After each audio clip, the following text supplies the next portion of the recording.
лидера. Во-первых, это клуб, это объединение для старшеклассников. То есть именно старшеклассники занимаются в данном клубе, реализуют свои творческие, интеллектуальные и иные инициативы, которые, так скажем, содержатся в их головах, их идеи. Что значит проектного? То есть мы в рамках данного клуба занимаемся исключительно проектной деятельностью. Причем наша исключительность заключается в том, что я как педагог не организую для них проекты, в которых их помещают, так скажем, а они сами придумывают проекты, создают их и реализуют, и погружают нас, педагогов, родителей, в данные проектные инициативы. Ну и если говорить о клуб проектного лидера, да, слово «лидер», мы сразу придали некую статусность данному клубу, потому что мы изначально предполагали, что ребята, которые пройдут наш образовательный, так скажем, интенсив, они смогут хорошо презентовать себя на различных конкурсных площадках. И действительно, на протяжении первого года было сложно говорить о том, что это лидеры, несмотря на то, что мы собрали инициативных ребят, но 2 года прошло, как мы занимаемся, и наши ребята презентуют себя на школьных, республиканских и даже всероссийских проектах, выезжают в город Москва, Сыктывкар, другие города, то есть в Орленок у нас была возможность выехать, и везде позиционируют себя как проектные лидеры. Ну, если говорить о проекте в нашей библиотеке, то когда ребята приходят к нам на занятия, мы не говорим им о сложной структуре проектной работы, а мы им просто говорим о том, что проект, ребята, это идея. Проект равно идея. Все ребята, как правило, у нас идейные, у современных подростков просто фонтан идей, поэтому что презентовать в рамках нашей площадки, в рамках нашего объединения всегда найдется. И любую идею мы помогаем в рамках культурных нормативов закона преобразовать в действительность. Как родилась вообще идея создания данного клуба? Мы заметили, на протяжении 4 лет мы работали со старшеклассниками и заметили, что большинство ребят, а мы с села, говорят о том, что они не вернутся больше в село. То есть у них апатия, не вернуться в район по одной простой причине, что не могут найти здесь себя, не могут исправить будущее, что будущее предрешено, и, как правило, для сельской местности большинство ребят считают, что все закончится печально.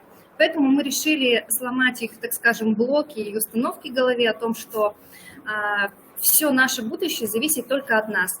И единственным выходом, который мы нашли, это как раз-таки проектная деятельность, занятие проектной инициативой. Изначально мы создавали проектные инициативы на базе нашей школы, то есть мы разрабатывали идеи, дети предлагали идеи, мы с ними дорабатывали до общего продукта, целикового продукта.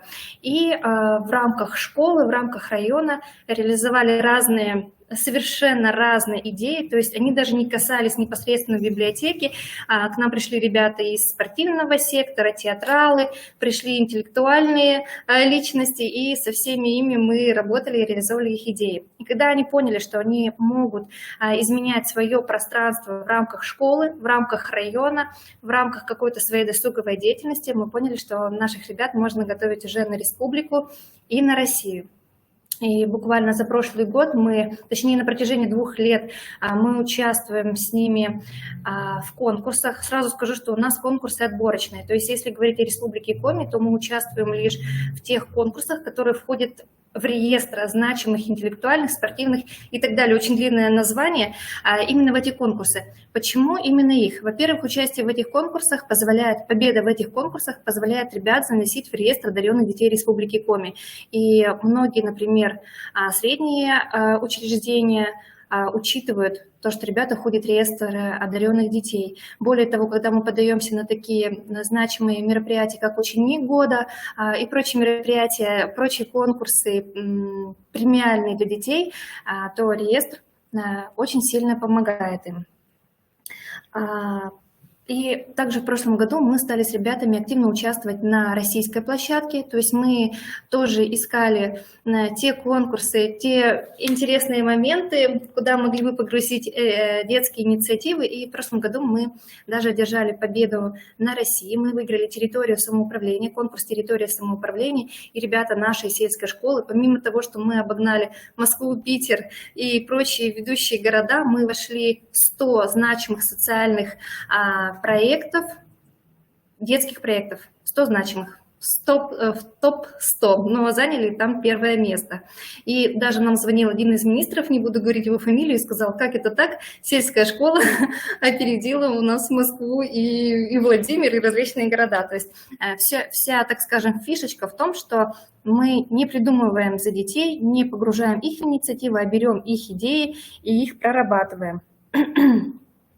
В чем смысл вот этого клуба для библиотеки? Как я уже сказала о том, что все наши ребята, они пришли с разного сектора, театралы, спортсмены, но мы сделали вот что. Мы научили их писать проекты, реализовывать их идеи. И все это привело к тому, что победы ребят привели к тому, что мы стали получать технику, например, очень крупные подарки, такие как техника, копировальная техника, проекторы и так далее. А все это остается у нас в библиотеке. То есть мы их научили, а они нам позволяют сегодня и сами меняют пространство нашей библиотеки.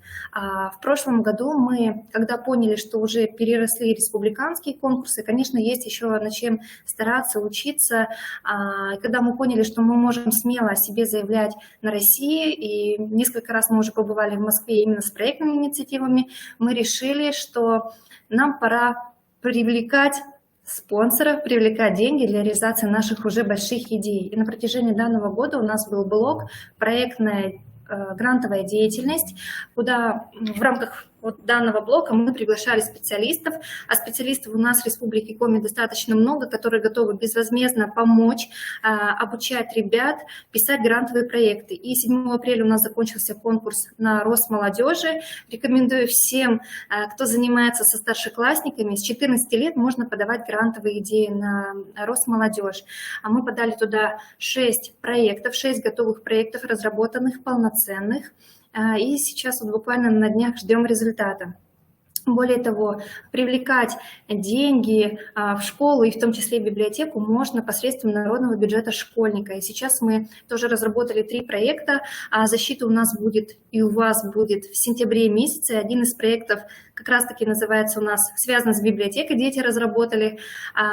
Называется он «Библиотека моего друга». И направлен он как раз на ребят, в общем, на инклюзию. По сути дела, никто не просил писать проект про библиотеку, но вот та среда библиотечная, где ребята занимаются, она воспитывает. Поэтому ребята вот заметили такую проблему, что наши ребята с ограниченными возможностями не могут посещать нашу библиотеку там по ряду принципов. Поэтому разработали такой интересный проект, и думаю, позже мы его представим, уже после защиты.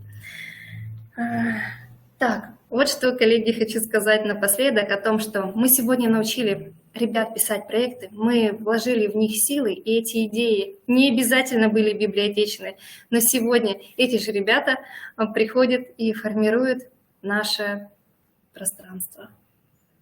И самое главное, да, чтобы учитывались именно детские идеи, не самые светлые, самые плодоносные, так скажем.